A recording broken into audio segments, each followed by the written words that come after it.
আজ একটা গুরুত্বপূর্ণ বিষয় নিয়ে আলোচনা করব। বিষয়টা হচ্ছে খুবই সিম্পল এবং পরিচিত একটা শব্দ, বদনজর। আমরা সকলেই কম বেশি এটার সাথে পরিচিত।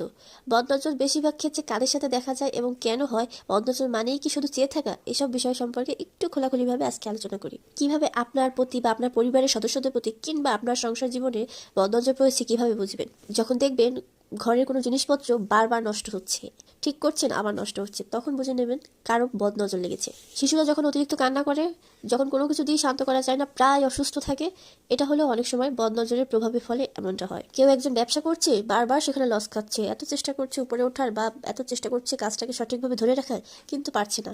এটার অনেক সময় বদনজরের প্রভাবেও হতে পারে। এসব ক্ষেত্রে অবশ্যই যেটা করণীয়, অনেক বেশি করে ধর্মীয় যে কাজগুলো আছে সেগুলো করতে হবে, প্লাস মানুষদেরকে যত পারুন কম বোঝান, কম জানান। আপনি কি করছেন না করছেন এগুলো সম্পর্কে তাদের মোটেও ধারণা যত বেশি মানুষকে জানাবেন যে আপনি কি করছেন না করছেন, তত বেশি বিপদে পড়বেন। কারণ মানুষ আপনার ভালো দেখতে চায়। আপনি যদি না খেয়ে থাকেন, কেউ এসে বলবে না খাবারটা খেয়ে নাও, কিন্তু আপনি যদি ভালো কোনো খাবার খান এবং সেটা যদি কেউ দেখে, তাহলে বলবে আপনি এত ভালো খাবার খাচ্ছেন, কোত্থেকে পাচ্ছেন, কিভাবে অর্জন করেছেন, কেন পারলেন, আমরা তো এসব খাবার পাই না কখনো, ইত্যাদি হাজারো নানান প্রশ্ন। অথবা কেউ আপনাকে কিছু বললোই না, কিন্তু সেই খাবারটা দেখার পর মনে মনে একটা কুদৃষ্টি দিল, যেটা আপনার শরীরে অবশ্যই প্রভাব ফেলবে।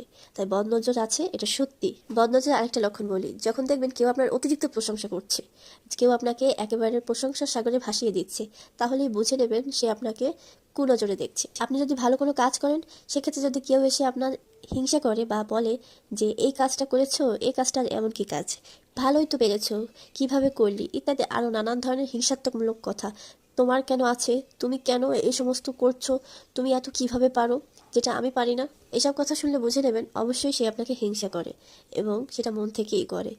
তাই বদনজর এড়াতে এ সমস্ত মানুষ থেকে অবশ্যই দূরে থাকুন। অনেক সময় মানুষের নেতিবাচক এনার্জি থেকে বা নেতিবাচক কথা থেকেও কিন্তু এই ধরনের প্রভাব ফেলতে পারে। যেমন ধরুন, কেউ আপনাকে বলছে যে তোমার দ্বারা এসব কিছু হবে না, তুমি এসব কিছু করতেই পারবে না, তুমি কিছুই পারো না, তোমার কোনো যোগ্যতাই নেই, বা আবার এটাও করতে জানো, এটাও হবে নাকি, তোমার কিছুই করার নাই, তুমি চুপ থাকো তো। আর এই সমস্ত কথা বলে এটা কিন্তু আপনার অবশ্যই মেন্টালিটি একটা দারুণ ইফেক্ট পড়ে। আপনি যখনই কোনো কাজ করতে যাবেন, তখন ওই লোকটার কথা মনে পড়বে যে ওই লোকটা আমাকে তো এইসব বলেছিল। আর যখনই আপনি এই সমস্ত কথা মনে করতে থাকবেন, তখন আপনি কাজটা কখনোই সফলভাবে করতে পারবেন না। তাই এই বিষয়টা অবশ্যই কিন্তু লক্ষ্য রাখতে পারেন।